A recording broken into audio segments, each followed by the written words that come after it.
Welcome to the Reframe and Refresh Increasing Diversity in Library Media Collections webinar. And this is the first in a series that we'll be doing with New Day Films. Let me formally introduce myself. I will be your moderator today. My name is Larissa Lam. I'm a filmmaker. I directed a film called Far East, Deep South about the early Chinese in Mississippi during segregation and the Chinese Exclusion Act. I am with the social media and outreach team at New Day Films. I am coming to you from the land of the Tongva, otherwise known as Pasadena, California, right outside of Los Angeles.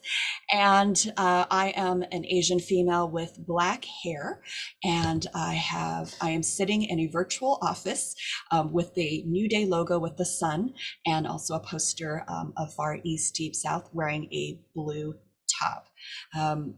We have a really exciting lineup for you today. We welcome you once again if you're just joining us to Reframe and Refresh. And this is a new series that we're doing for the education and filmmaking community to have refreshing conversations that reframe our perspectives. And today's Increasing Diversity in Library Media is hosted by New Day Films. And at this time, I want to invite our very own Chitra to share more about New Day. Hello, everyone. Welcome again to our monthly webinar series, Refresh and Reframe. I am a filmmaker based in New York. I'm sitting in my office. Behind me is a navy blue couch, and to my right is a window with a whole bunch of hard drives and artifacts and pens and other office stationery. I am calling in from the unceded territory of the Lenape people. New Day is one of a kind. New Day is a unique filmmaker-run distribution cooperative in the world of, many large corporations. New Day is a unique filmmaker-run distribution cooperative, and we have several award-winning films that is available to community groups, government agencies, public libraries, and businesses. We have been around since 1971. We are over 50 years old, democratically run by more than 150 filmmakers.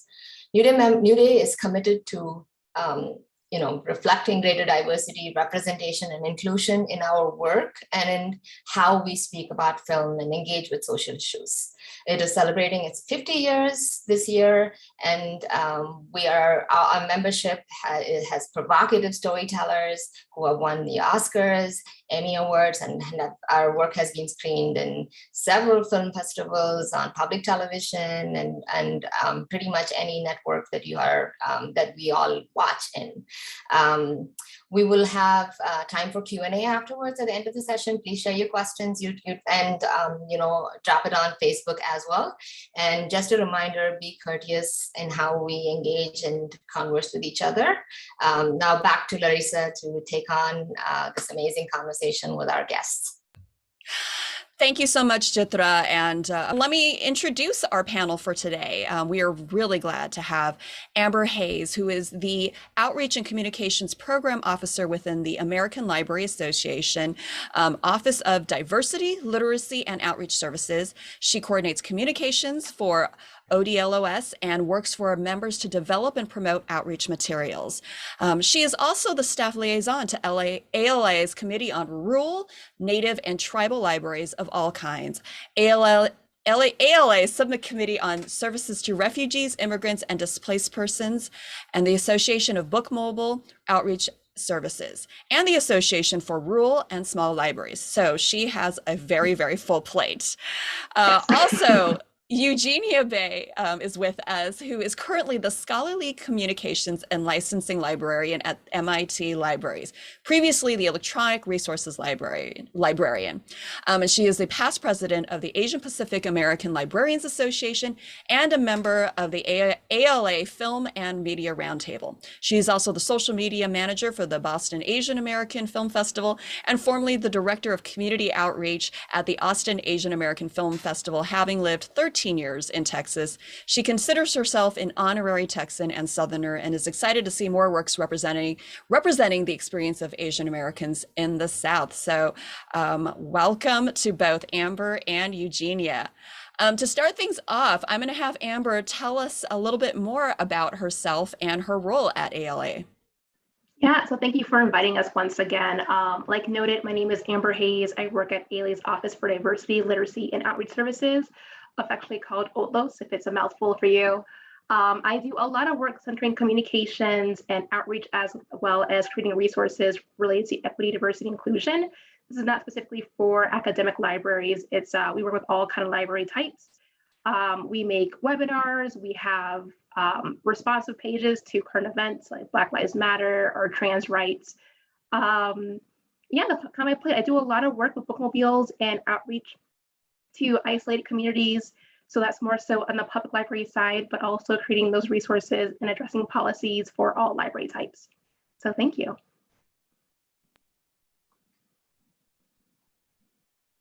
I think you're muted. Okay, so I am muted. All right, we're going to get this down by the end of this webinar.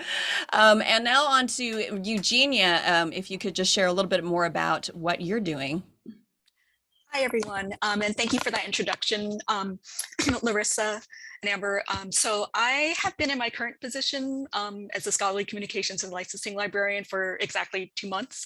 I just very recently transitioned to this position. So what I'll probably be talking mostly about during this hour is what I did as the e-resources librarian, and especially what we did around streaming media during the last 18 or 19 months or so. So when I was the e-resources librarian, I acquired and provided access to all kinds of e-resources such as ebooks, databases, e-journals, and then data sets and very recently streaming media from both vendor hosted platforms like Canopy and Alexander Street Press and Swank, and then also hosting digital files that we bought when we got a digital streaming license, and that's through Avon, which is owned by Alexander Street Press. My current position, I will be focusing more on reviewing licensing terms and conditions for streaming media resources and seeing what gaps we have in our current coverage, and what ideally what kinds of terms and conditions we might want to ask for from vendors that we'll work with in the future. And I should also mention, as the social media manager for BAF, the Boston Asian American Film Festival, we have shown 2 of Larissa's films, Finding Cleveland and also Far East, Deep South, and I hope everyone gets a chance to watch both of them. Thank you, Eugenia. We appreciate you being here and bringing your experience, as well as Amber bringing your insights. And so we'll actually go back to Amber right now. And what I want to ask you to kind of lay the table a little bit is, what EDI shifts have you seen happened in this? I mean, you can go as far back as you want, or definitely in the last couple years. And, what outreach efforts are you doing? Yeah, so I think in the past year, effectively, June 2020 was a wake-up call for a lot of institutions, specifically libraries as well. So there's been a lot of movement with anti-racism. There's been a lot of literature anti-racism, a lot of groupthink on it, a lot of task forces have been made. So there's been a really big movement on seeing the different aspects of libraries and how anti-racism plays a part in hiring, retention specifically, of course, policies for both staff and patrons and others. For outreach, I've seen, of course, things move digitally. So there's a lot more communication happening in these affinity groups, these affinity associations.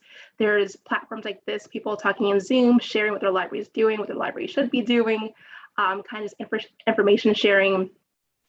And there's just been a lot of, there's been an increased communication about it, which is great in different aspects. We got Facebook communications, listservs, and different folks making task force. Whether or not that is a long-term effect is to be discussed, but that has been the start that I've seen of people wanting, where do I start? So is it looking at collections? Is it looking at hiring and then going from there? And it's a very, it's a big ask. It's breaking down an entire system of racism, but you have to start somewhere. So that's what I've been seeing, is mostly starting at anti-racism, understanding what it means and how can your library move to be anti-racist. Yeah, it's a good trend, and I echo what you're saying about whether that's just kind of the trend of the moment, or if it's going to be something that's going to be long lasting. Eugenia, you want to chime in from the university level, what you've been seeing in terms of EDI shifts and outreach efforts that you might be seeing? Yeah, I definitely want to echo what Amber mentioned in terms of task forces and statements and increased focus on collecting diverse materials, increased programming around diversity and inclusion, social justice, and anti-racism. And I think also there's been a shift in some of the terminology that we use from speaking about diversity writ large to more specifically having an anti-racist focus, which is I think, a very positive development. I know there's been a lot of discussion within our community and outside of our community as well about how diversity can sometimes not it doesn't always encompass all that I think we as people of the global majority are asking for from our organizations. And there's a hope that with the focus on anti-racist efforts specifically, that we can move more in the direction that we want to see. And that's all right. Just to comment on that too, like in addition to seeing, the work on anti-racism, I think folks are also acknowledging intersectionality. So noticing that we are whole beings, not just a Black person, not just a woman, not just a woman with OCD, like we all have these like very diverse backgrounds that are finally being brought to discussion. But also a comment on that is that, are these folks being brought to discussion because I'm only being seen as a Black woman, so I can comment on racism versus, I have a skill in outreach. So that's also a trend I'm seeing, is that folks being brought to discuss their identity, but not so much so their skill set as well. Yeah, so there's a bit of tokenism involved in terms of, what we're seeing.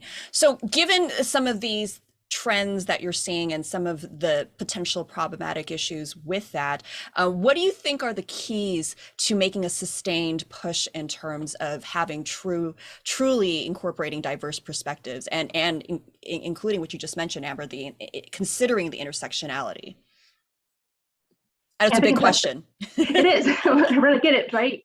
How do you eat an elephant, they say, right? Bite, biters, or something like that. So it's having diverse voices at all levels, not just hiring diversely, not just saying, okay, we're going to we support EDI and our statement, is actually looking at different avenues of hiring too, not just the same old, I'm going to post on this job list, I'm going to post on this forum, but also maybe thinking outside of where you usually go, of folks who do have the skill set that have been, marginalized or ignored for a while.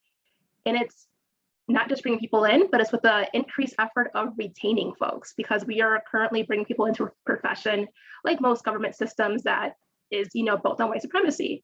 So if you are not ready to address your policy or, behaviors of the office, you're bringing people into a hostile environment, and that's gonna create a toxic workplace, environment, and people will be leaving, and you'll be saying, back to the drawing board, we'll hire, another Asian woman or another Black man, and then once again, putting these people in harm.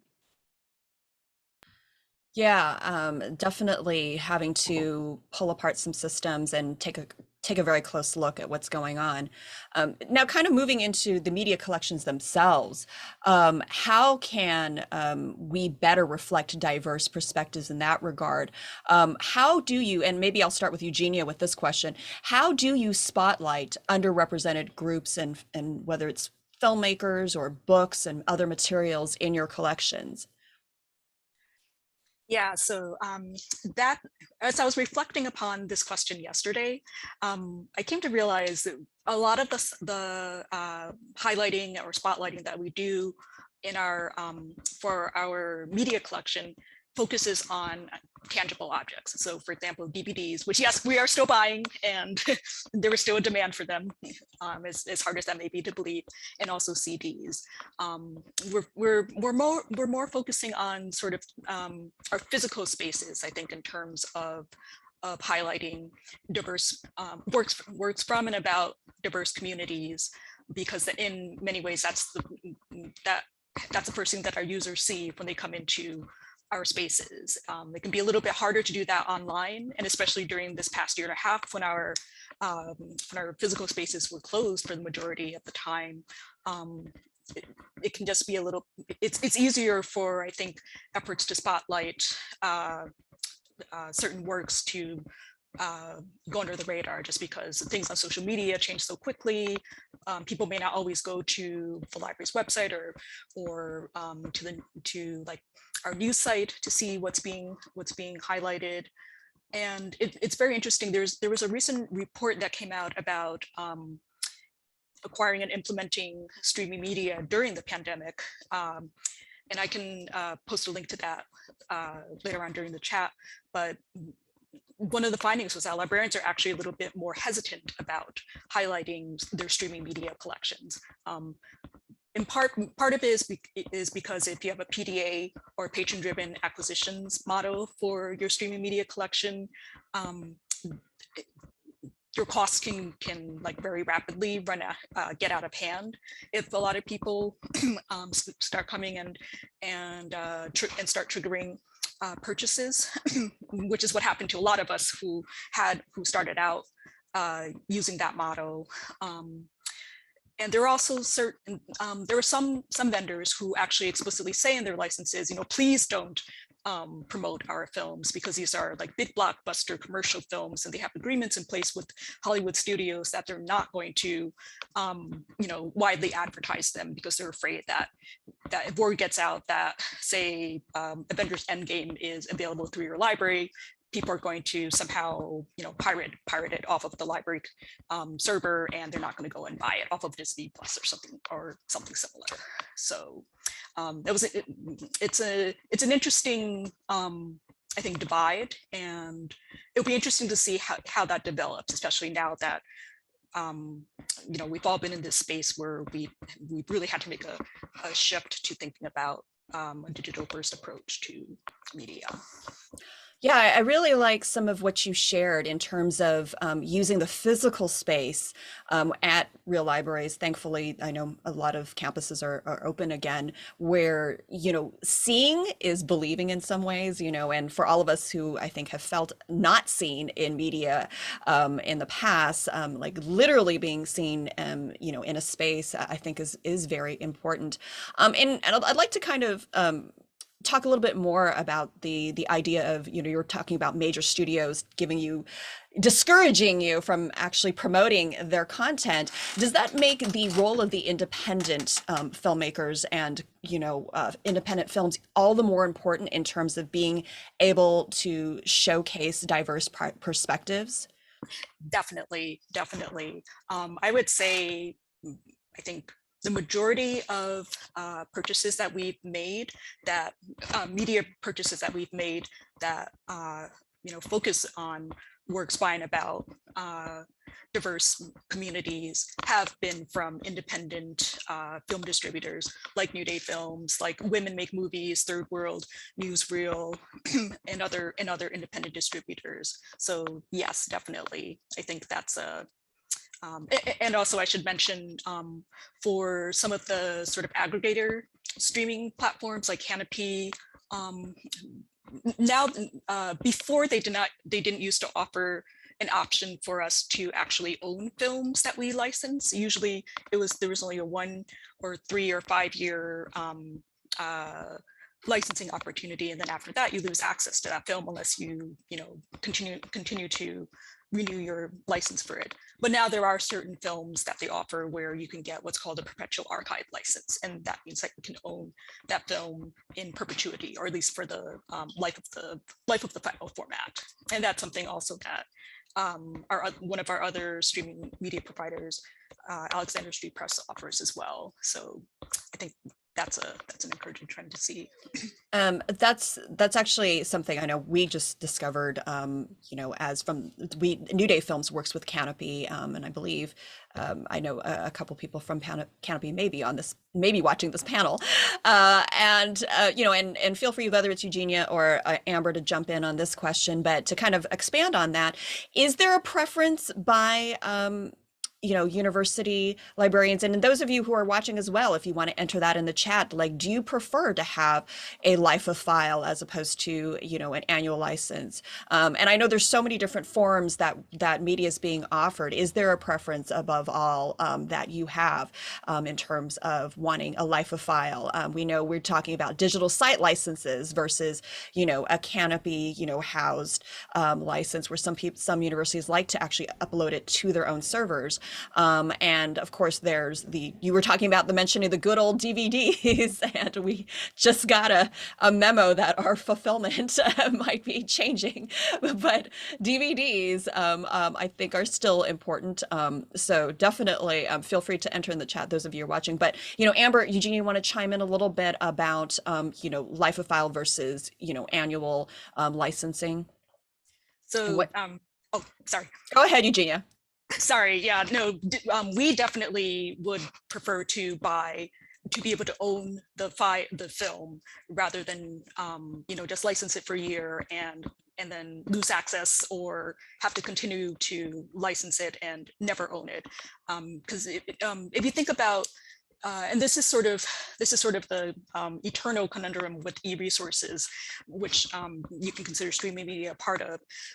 Before, in the print world, when you buy the book, you own it, and there's no sort of ambiguity about that. But with e-resources, so like e-journals, databases, ebooks, and also streaming media, you license it, so you rent it, unless there is an option for perpetual access. So we're paying these vendors, thousands and thousands of dollars for things that we may or may not actually have access to in the end.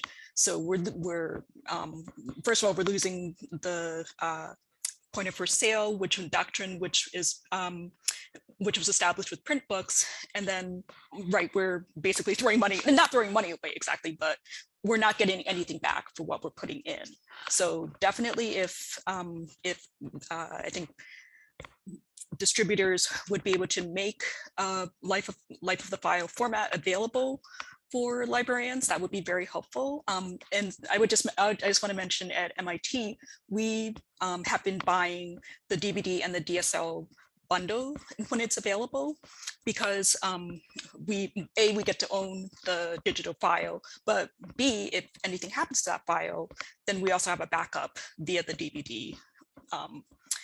Which we can either, yes, we still have DVD players, so we can still play it that way, or we can, and of course we get permission from the filmmaker first, we can also make a copy for archival purposes or preservation purposes from the DVD. So. Yeah, if there's anything that happens, there's an alien invasion or EMP gets set off, then you have a DVD will still be in your collection. Talking about budgets, I'm seeing all these great comments about how a lot of people are preferring life of file if affordable. Perpetual access is always affordable, but the bottom line always comes down to budget. So let's talk a little bit about budget. Talk about some of the myths, between small budgets and big budgets, private versus public schools. It sounds like there is a wide range of budgets, but I know, Eugenia, you're personally, and we'll get back to Amber too to chime in, but the budget that you would think MIT has, just because of the name recognition institution, is actually not quite as large, correct? Or talk a little bit more about that, because I know you also have talked and worked with others that, you guys compare notes. I know that. Definitely. And yeah, so I should also mention, prior to being at MIT, I was at University of Texas, Austin, and also at Texas A&M University, which are two very, very large public university library systems. So we have at both UT and A&M, we had 50,000 students versus MIT, which has about 11,000 students. And MIT is also a very special case. Yes, welcome. Yes, thank you, Chitra. That's right. We have a Longhorn in the house. MIT is also kind of an unusual case in that we're we're obviously a STEM institution. So our humanities budget is, shall we say, modest. It's obviously the majority of our our collection budget goes to the science, engineering, math and technology resources. So we do our best to, make our arts and humanities and social sciences dollars stretch as far as they can. But that is something I think people are surprised by when they first come to MIT. We were actually talking about this yesterday in a meeting that I was in, about in comparison to our, so we're part of this consortium called Ivy Plus, which is the 8 Ivy League schools plus Johns Hopkins, I think Stanford, and then MIT, and then us. So we're actually more towards the bottom of the Ivy Plus budgets, which you wouldn't think just based on our, I think, size and Duke. Yes, thank you. I knew I was forgetting somebody, but thank you for mentioning that, Winifred. And we have a smaller staff as well, which is something that I think not everybody realizes. But again, we definitely, that does mean that we find different ways to get funding. We have to be very creative in terms of, and very specific and intentional in terms of what we collect and acquire. But that, yeah, that's in a nutshell. Yeah. And Amber, I see, is about to jump in with some more insights. I was going to say, I think it's very fair for us to acknowledge that our 2018 budgets look very different from our 2020 or 2021 budgets, right? We are being forced to choose what gets highlighted, what maybe gets sacrificed, and also looking at what our student body looks like, again, that will, bring in the majority of our budget. So we're in a different landscape altogether that we're still navigating, and digital collections, I have seen, has played a role in how things get allocated afterwards. And how do you think that's impacting? I mean, going back to this topic of diversity, you mentioned, Amber, how there has been a focus more on anti-racist materials, at the same time, because, everybody's kind of on a tight budget. How do you ensure moving forward with these budgets that, that there's adequate budget to be able to help diversify these collections? Yeah, that's a good question, because of course, depends on what your budget's going to look like 3 years down or 4 years down, however. But I've seen a lot of libraries who have been dedicated to, saying we have ignored this issue for the past 100 years. It's now time that we make efforts. So we've created actual positions, someone who does EDI or DEI in collections, someone who does specifically in community, racial reconciling, things like that. So there's been some folks who have been blessed with a budget and have, made a priority just to do that. I think it all depends on the admin, the board, the leadership to decide where our money goes and how much we're willing to put into it, and what are we losing, or what are we not losing, but what are we shifting to put money into that. And given kind of our limited resources that, everyone's sharing about in the chat and the comments and what you just said, how, as our filmmaking community, how can we help the librarian community in terms of letting more about our collections, or, assisting with, in terms of educating the library community of more affordable options, I guess, besides the big budget blockbusters, or being, understanding those needs? Because I think that's sometimes, when we've had discussions with libraries, is it's hard to tell, because some have bigger budgets than others. We know across the board it's not the same. And so, we're trying to be sensitive to, obviously, being respectful of our creative IP, but also helping assist universities and colleges with having more materials. Yeah, it's hard to know where to start, right? Because it's kind of libraries, buy my stuff. But there's Facebook groups, there's library marketing groups that have white audiences by school, school meaning a school library, public library, academic library. Also check out your local library associations. American Library Association is the national level, but there's one for the states. There's an Illinois Library Association. They typically have a marketing arm that should have some guidance on how to reach out. And then also checking out those affinity groups. Like Eugenia had mentioned, she's a past president of the Asian Pacific, I always get the acronym, sorry, Asian Pacific American Libraries Association. to like kind of reach these diverse librarians and share your collections with them. Yeah. Eugenia, you want to jump in as well? But those are all really, really great suggestions. Yeah, I would also mention, so a lot of our, right now, especially with a tighter budget, our subject selectors and liaisons aren't, they're a little bit more constricted in terms of what they can go out and acquire just for the sake of acquiring. Like, we're really focusing on what do the faculty and students want and what requests are they making to us. If there's a, and I know it's difficult to get this in front of faculty members as well, but I think working with them to try to make them aware of different films and different works, whether through like local film festivals or through conferences, film screenings at different venues. If the request comes through from the faculty or a student, then we'll definitely consider it, because right now that's sort of our main criteria for purchasing. I was actually going to ask, to follow up with that, how much do you and your team actually interface with faculty and students in terms of recommending titles? So I specifically don't work with the faculty, so I'm not my position isn't a public facing one, like right. Yeah, both my previous one and also my current one. But we do have what are called subject selectors or liaison librarians, and they're the ones who work directly with the faculty and students and departments. So they would be the ones to reach out to make them aware that you have this film coming out and it's through this distributor, and this might be something that your departments would be interested in, and hopefully that they're also doing, and which they are.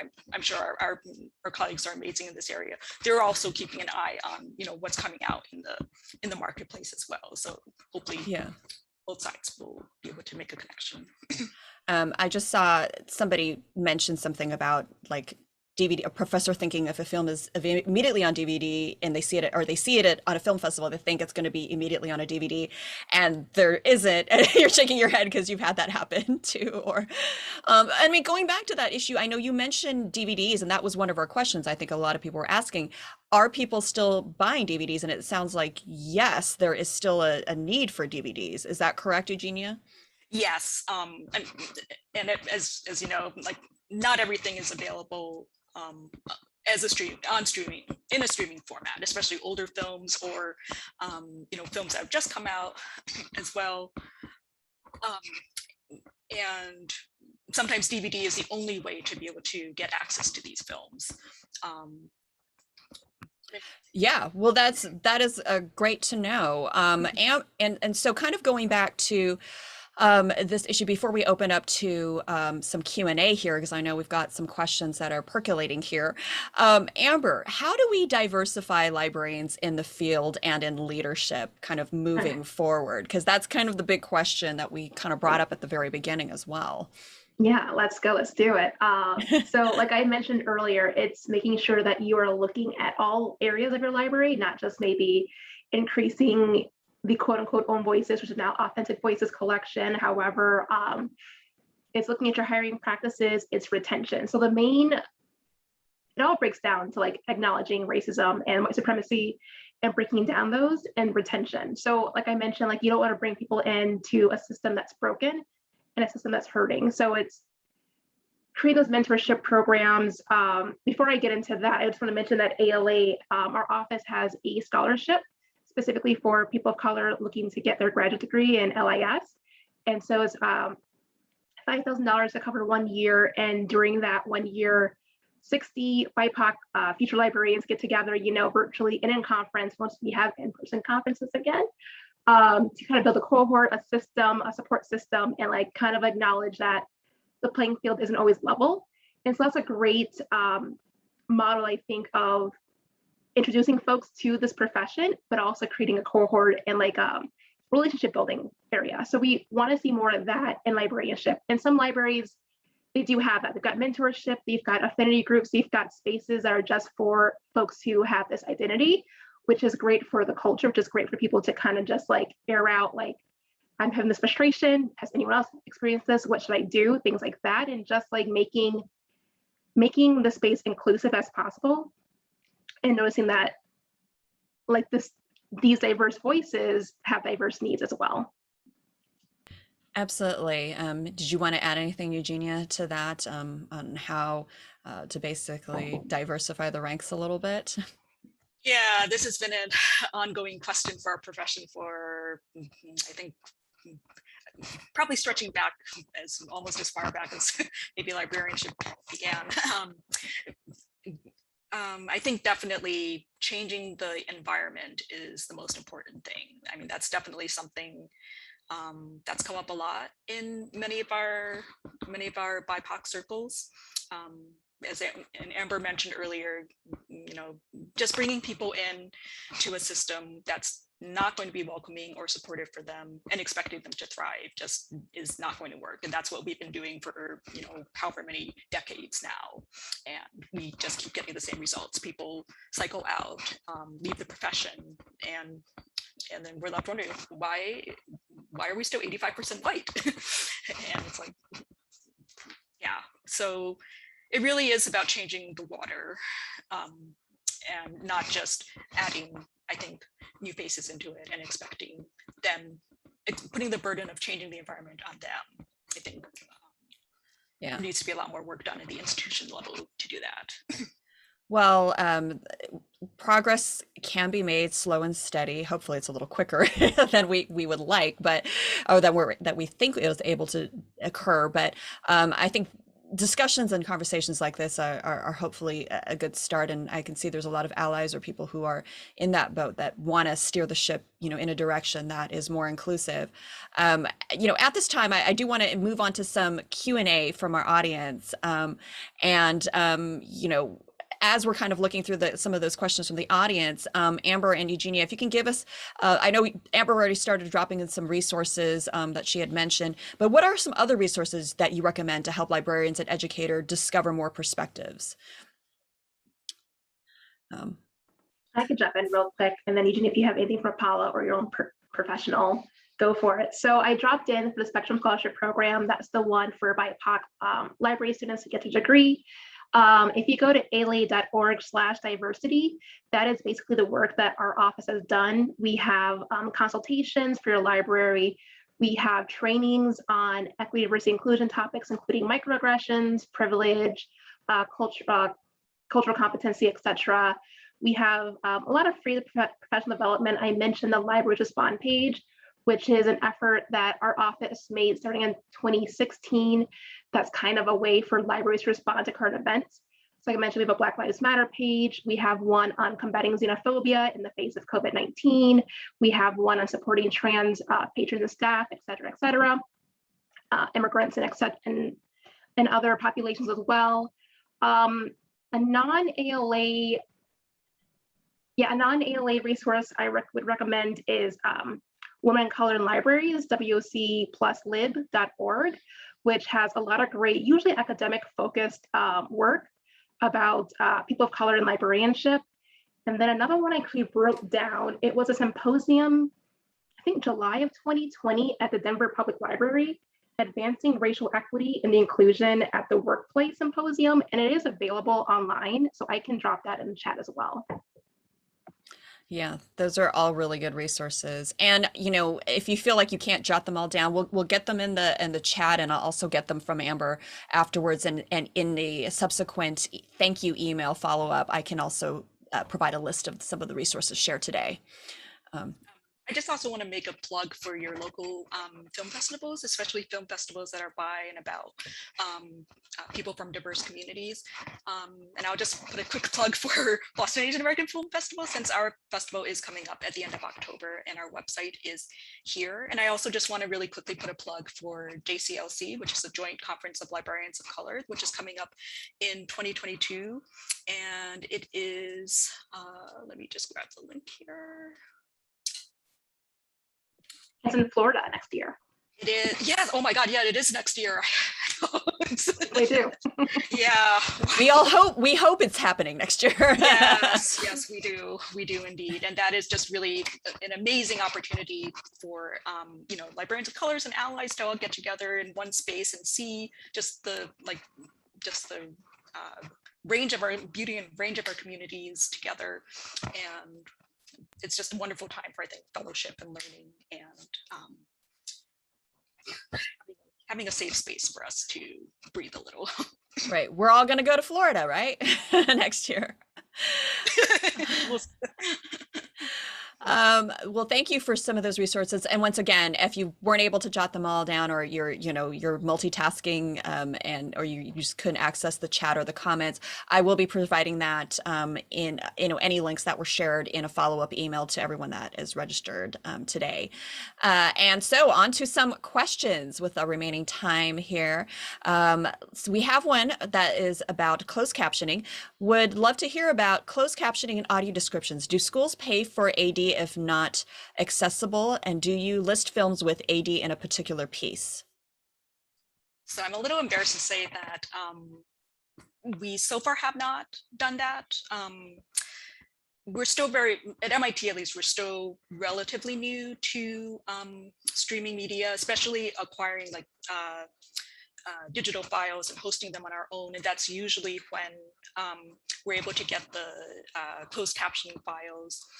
And until very recently, we weren't able to upload them to Avon. But I'm happy to say that Avon, which is through Alexander Street Press, now does have a space for you to be able to upload the transcript files so that it can be all in one place. For a while, we were loading the transcripts in one system and then the video in another system, and then trying to Frankenstein them together into our catalog record.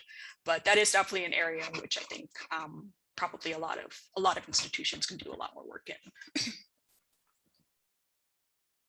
Sorry, once again muted. Absolutely. So another question we have here is, do university libraries and public libraries purchase documentaries from individual filmmakers who are distributing their films, or mainly from distribution companies? Either one of you want to take that? And those who are, and I was going to say, those who are in the chat, feel free to chime in as well on the chat. So we've done both, and we've actually been very successful in approaching individual filmmakers, especially for films that are a little bit harder to get, or are they're not available through an independent distributor or through an aggregator, and they may not be even in circulation anymore. So I'll just say personally, we had a request during the spring for several Brazilian films from the mid 2000s or so. And unfortunately, there wasn't a lot of information left from that time that was still live. So I had to actually Facebook and LinkedIn stalk some of the filmmakers to try to get in contact with them and say, can we get a copy of your film? Because we have a professor who's very interested in using your film for her course, and they were really happy to work with us. And they would provide either the digital file, or if they had a DVD available, they sent it to us. So we found that to be a very successful venue, I think, for getting some of those very hard to find media products.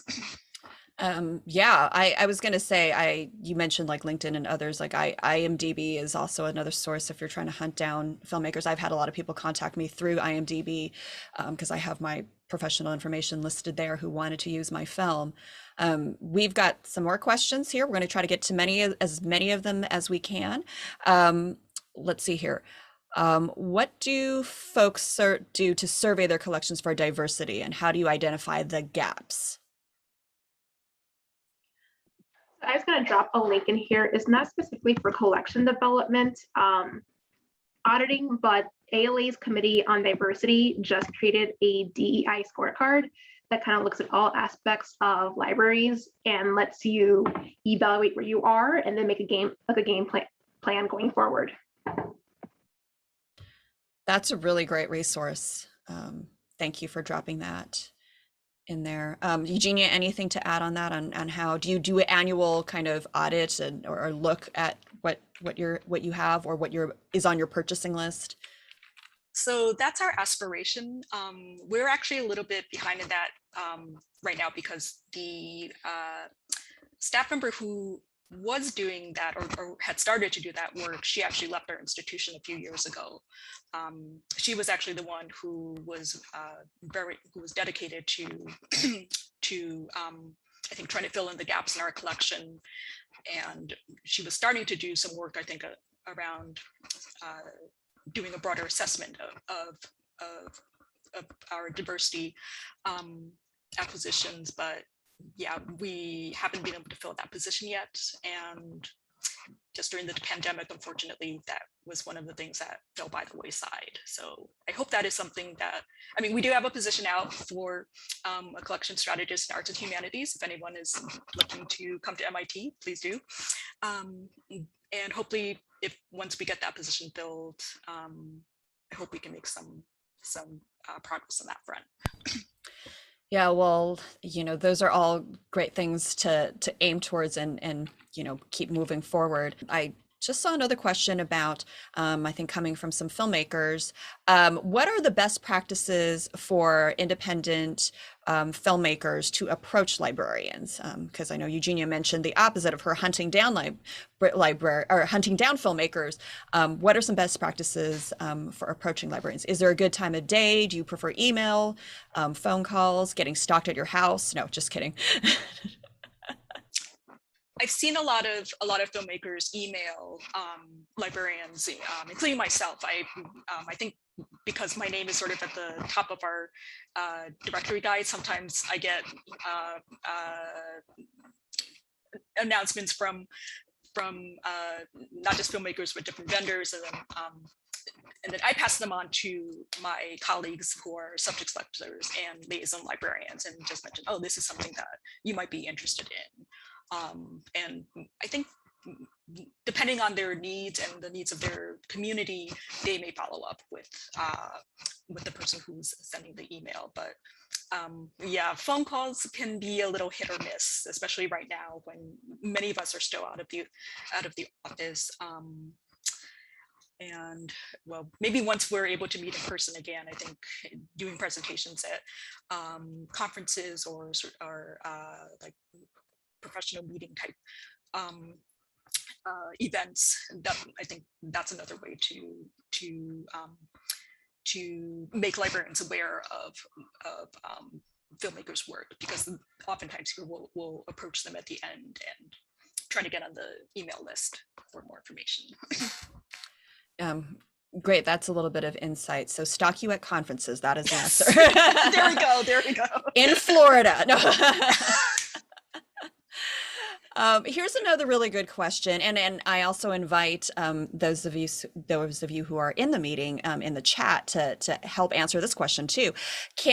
What are some topics that are of interest or maybe underrepresented right now? Like, what are things that you could use more of that you're having a hard time finding content for? Eugenia or Amber, are there specific topics that you personally, or are you hearing on the ground that are in demand? So this is kind of a tough nut to crack. I think what's been hardest for us has been getting access to content, institutional access to content from like the major commercial streamers like Netflix, Hulu, Amazon Prime, HBO. They're just not interested in working with libraries, and I don't think anyone's yet found a really good way to make those subscriptions available across the university. I know some people have tried using Roku we actually tried using Roku to make that available, and the students weren't very receptive to the idea because the devices didn't always work that well. So yeah, but there are increasingly a lot of great content on those commercial platforms that professors want to use in their classes, but it's just very difficult to be able to get our students affordable access to that, and that's very frustrating. Yeah, we have another question here. can those of you who are on this call or watching on Facebook that are librarians indicate in the chat, and of course, Eugenia and Amber, feel free to chime in, if they purchase documentaries based on faculty recommendations, and who should filmmakers approach in distributing their films? Professors in specific subject areas addressed in the film, or librarians in charge of acquisitions? That's a great question. I know it's a multi-pronged question here. So faculty recommendations, or should we go to professors and faculty or to the librarians, or both? I'd say both. Actually, we're definitely only buying right now based on faculty recommendations. I'd say both because believe it or not, sometimes the faculty don't always know to come to the libraries for purchases like this. They'll go through the department unless someone makes them aware, hey, you can get this to the libraries, you don't have to use your own money or your departmental money. But of course, if you reach out to the librarians, then it gets it on our radar, and this is I would say the subject selectors and liaisons that when the professor comes and talks to them, then they will hopefully be able to know, oh, we just heard from them, and we can connect with that filmmaker and try to get the film for you since you need it for your class. So I definitely recommend a multi-pronged approach. Exactly. Well, and with that note, we're glad everybody attended this event. And I want to bring on Chitra one more time to tell you about some exciting things that are coming up that'll be of interest to you. If you liked this, we have a lot more that we'd like to share with you. Chitra? Hello. Thank you so much. Thank you so much for this amazing panel, Amber and Eugenia, and sharing resources, and to everyone on the chat window that have been chiming in. As I said earlier, New Day is a 50-year-old organization, and we are celebrating our 50th anniversary. And all of our founders will be doing a panel on what led to the creation of this organization 50 years ago, and how they have survived with, from films being shared on film cans to DVDs to Blu-rays to streaming, and we're still innovating and making changes, right? And then we have our next monthly series on October 27th. It's on approaches to teaching migration and immigration, and we will share more about that when we send you a thank you email with the links from today. But to stay updated on events on New Day's website, I'm sharing the direct link to where we share our events, and we spotlight our new filmmakers every month, and so that'll also be posted on our events. To stay in touch with us, follow us on Facebook and Twitter. That is New Day Films, and Instagram, it's at New Day Doc Films. For the librarians and folks who are in attendance today, we are offering a 10% discount, and the code is refresh 10. That is the code for a purchase. Now, what we have realized, especially after the pandemic, is people are interested in sort of buying a collection of 10 or 15 films from within what we have on New Day, and then we offer some discounts around that. So if you're interested and you browse through our website and you're interested in certain films, reach out to us. We will ask the collection team to get in touch with you. We hope to continue having more of these conversations with all of you, and thinking of ways in which media can be used in influencing, challenging, illuminating, and making our world better. And thank you so much. Back to you, Larissa. Thank you so much, Chitra. Well, we hope to see you again at another Reframe and Refresh. And if you have ideas or suggestions for topics, feel free to contact us about that. I want to thank Amber Hayes and Eugenia Beh for being such wonderful and gracious panelists today, and for all of you for joining us and doing what you're doing and helping to advance this conversation and increase that diversity in our media collections. And certainly everyone who's watching on Facebook as well. We are so glad that you are here, and we hope to see you in person at a conference. Doesn't have to be in Florida, but somewhere along the way. And certainly I will be sharing the resources. Those of you who have registered through our Eventbrite, I will be emailing you all a follow-up with some of the resources that were shared today. And most of all, please stay safe, stay healthy, have a wonderful rest of the week. On behalf of New Day Films, we are so glad that you came to Reframe and Refresh today. Bye, everyone. Thank you. Thank you. Thank you.